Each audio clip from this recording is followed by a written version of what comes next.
Mira, la última vez que vine a tu programa te comenté que la política estaba peor que la economía y creo que sigue igual en esa senda. Los últimos acontecimientos lo demuestran. Digo, la economía, si bien la inflación es un problema que no hay que negar y cuando venimos acá lo charlamos, está horadando el poder adquisitivo de la sociedad. Hay muchos vectores económicos que demuestran que la Argentina está despegando. Por ejemplo, el comercio exterior, que estamos a punto de lograr exportaciones récord y eso equilibraría la cuenta externa, cosa que es muy importante, ¿no?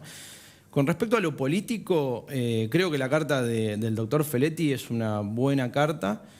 Creo que sin duda, como vos decís, fortalece la posición del ministro Martín Guzmán. Creo que también, como te dije la última vez que vine a tu programa, acá hay que partir otro tipo de grieta. Yo no creo en esta grieta entre los moderados y los intervencionistas. Me parece que hay que construir una grieta que sea los racionales y los irracionales. De ambos lados del mostrador. Bueno, ya te metiste en un tema escabroso, yo me meto ahí, ¿eh? Vamos a nadar por ese tema. ¿Quiénes son los irracionales? Los irracionales habitan a ambos lados de la grieta. ¿Los que dicen que quieren prender fuego al Banco Central, por ejemplo? Por supuesto, yo creo que para construir un sendero económico de crecimiento permanente en los próximos 30, 40, 50 años, ¿qué es lo que la Argentina necesita? Lo que nos están viendo no les interesa las peleitas, los problemas de diván o psicológicos de los liderazgos económicos, políticos, culturales, sociales, sino quieren tener una perspectiva estable de crecimiento. Sí. Yo creo que la política tiene que, y la dirigencia en particular, pacificar a la Argentina. Necesitamos tranquilizar a la Argentina, tratarnos mejor, como dice Francisco. ¿Eso cómo se traslada a la política? Bueno, hablarnos de otro modo. Esa irracionalidad habita en ambos sectores de la grieta, en ambos frentes, inclusive en el caso de Milei también. Entonces yo creo que está empezando a haber en el largo plazo un intento de los bloques mayoritarios, ayer lo vimos con Manes, por ejemplo, en una entrevista que dio, de acercamientos buscando encontrar algunos puntos de acuerdo que nos permita, lo que te digo, construir un sendero de desarrollo y crecimiento a 30 años. Eso obviamente genera algunas complicaciones políticas porque hay muchos dirigentes políticos, sindicales. Yo no hago solo especial hincapié en lo político, sino en el resto de la dirigencia, que han hecho de la grieta su negocio. Han hecho de la grieta su permanencia. Entonces, no quieren encontrar puntos de acuerdo. Lo que quieren es divisiones constantes, permanentes, porque han logrado captar, aferrarse a un cierto porcentaje electoral de los votantes y hacen de eso su continuidad. Pero eso, yo como analista político quiero advertir que eso es un negocio que solamente beneficia a los que se montan arriba de eso. Eso genera un descrédito enorme para la Argentina en un tiempo global, ahora lo vemos lamentablemente hasta con la viruela del mono y qué sé yo, en un tiempo global, y el doctor lo va a explicar mejor que yo, de muchísima incertidumbre. Entonces, tenemos incertidumbre internacional por la pandemia, la guerra de Ucrania, desde el 2008 que estamos en una incertidumbre global descomunal que tiene que ver con la nueva estructuración del sistema internacional post-Guerra Fría, ¿no? Digamos, y a eso le sumamos el condimento nacional de no ponernos de acuerdo en 2 o 3 variables. Eso es peligroso. Me parece que en esta semana también con los anuncios que está habiendo en relación a la energía y a la alimentación hay un intento de construir un sendero. Me parece ahí también que hay que tener la grandeza de tomar lo mejor de ambos lados, es decir, hablando del frente de todos, ¿no? La moderación que aporta Alberto como presidente de la Nación, es decir, las reglas claras, la seguridad jurídica, todo lo que uno percibe que por ahí lo que se conoce como el albertismo aporta, pero a eso hay que agregarle también el control, la auditoría, el ojo atento del Estado. Por ejemplo, si vamos a hablar del tema energético, está claro, como también lo charlamos en el último programa, que es imprescindible que se construya el gasoducto de Vaca Muerta, que es una vaca muerta con Saliqueló, para poder dar energía a las industrias, básicamente para mejorar la productividad, a los hogares para que puedan vivir y para exportar energía. La Argentina necesita transformarse en una potencia yo comenté en la apertura del programa, o fíjate, la grieta que hay con el sector agropecuario, lo que aporta el PBI, el 23% de las exportaciones, lo aporta el sector agropecuario, y la plata se está yendo por el tema de importación de gas. O sea que cómo estas asimetrías que se dan en nuestra economía generan este tipo de efectos, ¿no? Sí, el saldo comercial no está siendo muy grande, lamentablemente por importaciones energéticas, pero también por importaciones que no son bienes de capital. Esto también hay que decirlo. Por eso digo que yo creo que no es una cosa a la otra. Hay que tomar lo mejor de los dos mundos, y hablo del Frente de Todos, que es el frente que hoy está gobernando, no la oposición, y poder construir ese sendero de desarrollo. Por eso te decía recién, construir el gasoducto de Vaca Muerta, dotar de mayor capacidad energética a la Argentina, clave para los próximos 10 años, 15 años. Ahora, también es muy necesario que el Estado tenga un control, porque no puede ser que no sepamos cuánto vale, por ejemplo, el gas en boca de pozo. Esto, digamos, el Estado tiene que lograr tener costos fidedignos, no solamente en la producción energética, sino agropecuaria, agrícola, pesquera. Comentémosle a la gente que en la gestión de Aranguren el precio era un precio del benchmarking, precio de mercado, ¿sí? El de mercado internacional y no precio de un fabricante, que es otro concepto. Pero voy a tomar el tema de la inflación.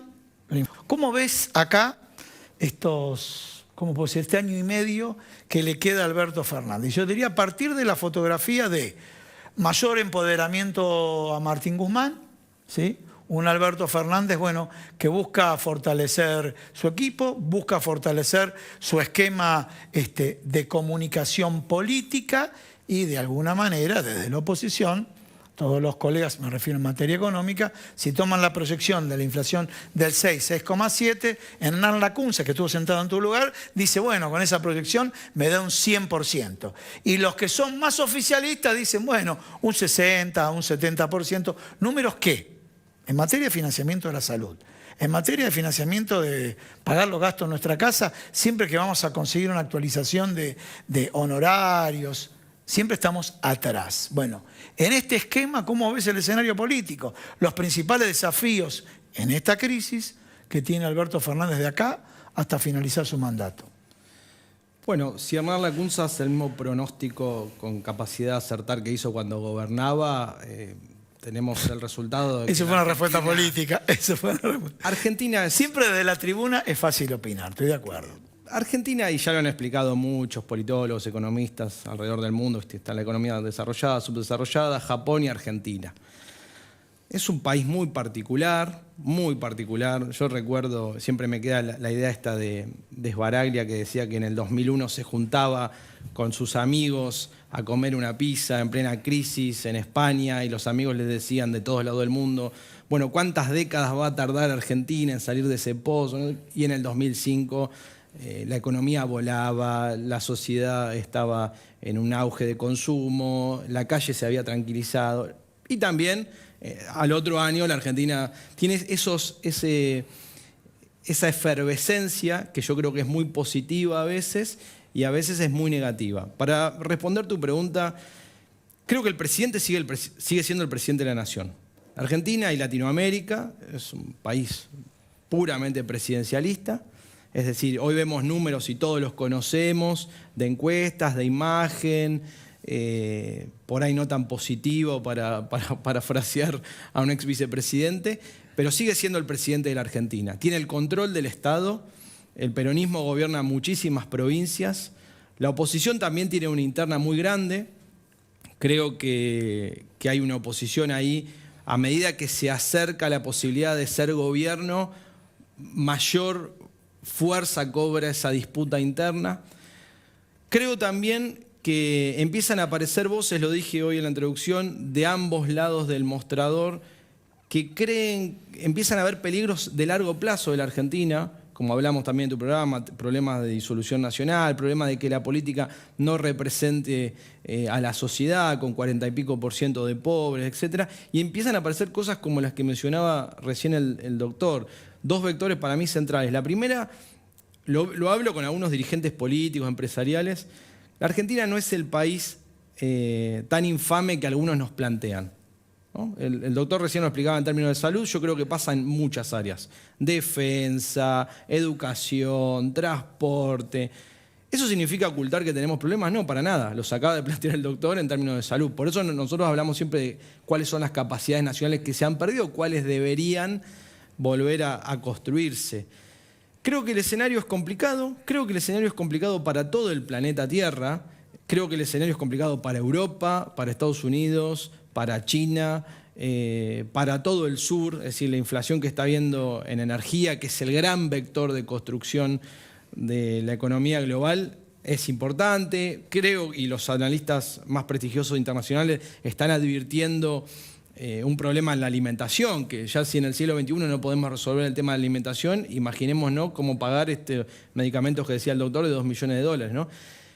En toda esa ensalada, y lo quiero decir así para que la gente lo entienda, yo creo que nosotros tenemos hasta instintivamente una capacidad de supervivencia superior al resto del mundo. Bien. Y tenemos una capacidad creativa e inventiva muy importante. Y con esto cierro. Sí. Si la Argentina construye un shock de creatividad basado en lo que sabemos hacer, con una orientación política, y le damos un programa y una dirección de un periodo muy breve, creo que el futuro es positivo. Bien. Va a ser bueno. Tomo esa palabra, quedamos ahí. Te pido, hablando de shock de creatividad, sí, acá me pidió, contanos un poco, pero muy rápido, sí, acá, Red de Capacidades Nacionales, sí, dice acá, y acá, esto también es muy sensible, porque hemos hablado con el doctor Rubén Torres, acá están las Malvinas, ¿no es cierto?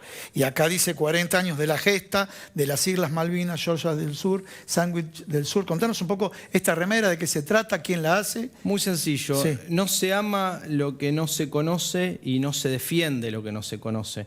Y yo creo que es muy importante como argentinos generar un mensaje de esperanza anclado en la realidad, no en ideas salidas de un catre, no destruir a la sociedad argentina. Yo creo que es muy importante decirle a la sociedad argentina que hay un futuro, que la salida no es Ezeiza o no es la droga. Vinculado con Malvinas. Bueno, Malvinas representa para mí lo mejor de la unidad nacional y la gesta patriótica, que es la creatividad en un conflicto bélico que nadie desea, pero en un conflicto bélico que la Argentina disputa contra la OTAN, es decir, la capacidad argentina puesta en términos técnicos de combatir contra la OTAN, repito, no es algo que queramos hacer, pero muy digno, ¿no? Y la unidad nacional en relación a una gesta patriótica en función de la defensa de nuestro propio territorio. Bien. Si nosotros recuperamos lo que se hizo en Malvinas con el tema de la salud, la educación, la producción y el trabajo, la energía, la pesca, toda esa infinidad de recursos que todos cuando nos juntamos en un bar, alrededor de un café, una mesa familiar, reconocemos como propia y la hacemos política de Estado, el futuro de la Argentina es muy bueno. Bueno, muchísimas gracias.